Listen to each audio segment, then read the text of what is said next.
मैं इंद्रभूषण शर्मा ज्ञान निकेतन education care की ओर से हिंदी व्याकरण लेकर आया हूँ वर्ग पंचम के लिए। आज पाठ 4 में लिंग पढ़ना है। लिंग की परिभाषा हम इस तरह से देते हैं, जिस शब्द से स्त्री जाति या पुरुष जाति का बोध हो उसे लिंग कहते हैं। स्त्री जाति या पुरुष जाति का बोध कराने वाले शब्द लिंग कहलाते हैं। इसके 2 भेद हैं, पुल्लिंग और स्त्रीलिंग। पुल्लिंग और स्त्रीलिंग जिससे पुरुष जाति का बोध कराते हैं पुल्लिंग कहलाते हैं। जैसे लड़का, घोड़ा, बैल, ये सब पुल्लिंग जाति हैं। जिन शब्दों से स्त्री जाति का बोध कराते हैं, जिन शब्दों से हम स्त्री जाति का बोध कराते हैं उसे स्त्रीलिंग कहते हैं।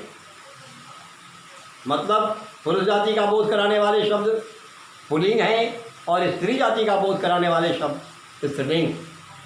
स्त्रीलिंग का उदाहरण लड़की, औरत, माँ, ये शब्द स्त्रीलिंग जाति का बोध कराने वाले शब्द हैं। कुछ ऐसे शब्द हैं जो पुल्लिंग होते हैं और कुछ ऐसे शब्द हैं जो स्त्रीलिंग होते हैं। इसकी सूची भी आप देखिए। पर्वत, सागर के नाम पुल्लिंग होते हैं। पर्वतों के नाम हिमालय, सागर के नाम हिंद महासागर, ये पुल्लिंग है। और पर्वत के नाम हैं और भी सागर के नाम हैं, ये सभी पुल्लिंग हैं। फिर है वृक्षों के नाम आम, बर, पीपल, महुआ, ये सब पुल्लिंग है, ये सब पुल्लिंग है। आगे है दिनों और महीनों के नाम। दिनों के नाम रविवार, सोमवार, मंगलवार। महीनों के नाम जनवरी, फरवरी, चैत्र, वैशाख, ये सब पुल्लिंग होते हैं। फिर ग्रहों के नाम रवि, सोम, मंगल, ये सब पुल्लिंग है। धातुओं के नाम सोना, पीतल, ये सब धातु हैं, ये पुल्लिंग है। और कुछ सदैव पुल्लिंग में प्रयोग होने वाले शब्द हैं। कुछ ऐसे शब्द हैं जिनका हम हमेशा पुल्लिंग में ही प्रयोग करते हैं।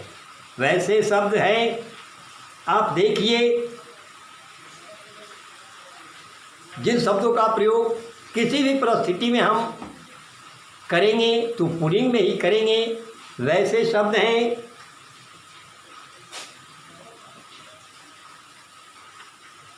मच्छर, खटमल, कौवा, बाज, कछुआ। इन शब्दों का प्रयोग हम हमेशा पुल्लिंग में ही करते हैं। मच्छर, खटमल, बाज, कौवा, इन शब्दों का प्रयोग जब भी हम करेंगे पुल्लिंग में ही करेंगे। इन शब्दों का प्रयोग स्त्रीलिंग में कदापि नहीं होता। तो ये शब्द हैं, हमेशा पुल्लिंग में इनका प्रयोग होता है। तो ये है पुल्लिंग शब्द। अब है स्त्रीलिंग शब्द, जिनका प्रयोग हम स्त्री जाति के लिए करते हैं, वे स्त्रीलिंग कहलाते हैं। उनके बारे में भी आप देख लीजिए। तो भाषाओं के नाम स्त्रीलिंग होते हैं। भाषाओं में हिंदी, अंग्रेजी, ये शब्द स्त्रीलिंग हैं। फिर है लिपियों के नाम। देवनागरी लिपि है, ब्राह्मी लिपि है, फारसी लिपि है। तो ये सब हम स्त्रीलिंग के रूप में जानते हैं। और बोलियों के नाम भोजपुरी बोली है, मगही बोली है, क्षेत्रीय बोलियां जो हैं, इन सबों के नाम जो हैं ये स्त्रीलिंग हैं। नदियों और तिथियों के नाम। नदी गंगा, पुनपुन, कावेरी, नर्मदा, ये सब नदियां हैं, ये सब स्त्रीलिंग हैं।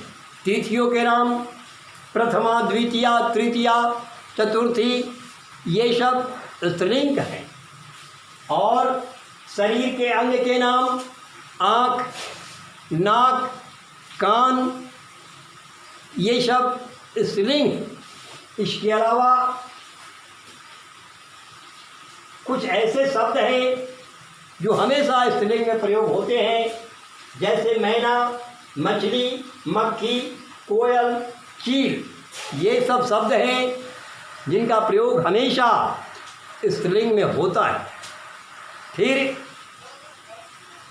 हम स्त्रीलिंग से पुल्लिंग भी बनाते हैं, स्त्रीलिंग से पुल्लिंग भी बनाया जा सकता है।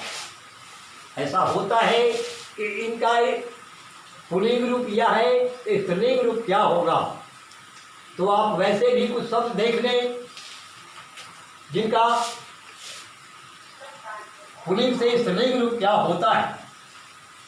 वैसे शब्दों में उसका कुछ नियम है जिसे आप देखेंगे। देखिए, आ लगाकर पुल्लिंग शब्द में आ लगा देते हैं तो स्त्रीलिंग बन जाता है। आ लगाकर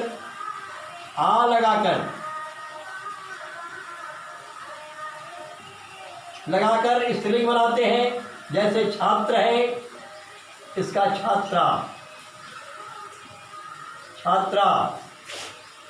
तो आ लगा करके हम बनाते हैं।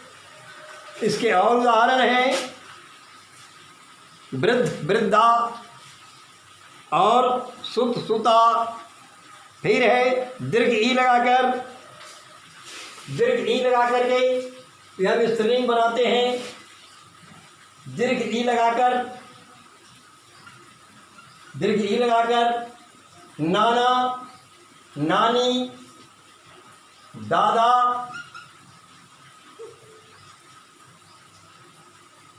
दादी, तो ये दीर्घ ई लगा करके भी हम स्त्रीलिंग रूप इसका बनाते हैं।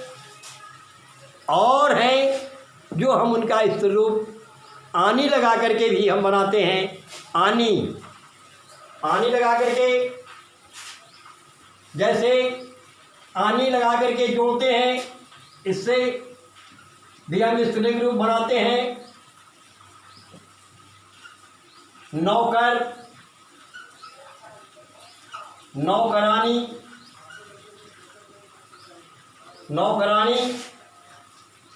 मेहतर, मेहतरानी, तो ये सब आनी लगा करके भी हम स्त्रीलिंग रूप बनाते हैं। ऐसे कुछ और हैं जिसे हम पुल्लिंग से स्त्रीलिंग रूप बनाते हैं। तो आप देखेंगे, हम जहाँ कठिनाई होगी वहाँ मैं फिर आपको सहयोग करूँगा। धन्यवाद।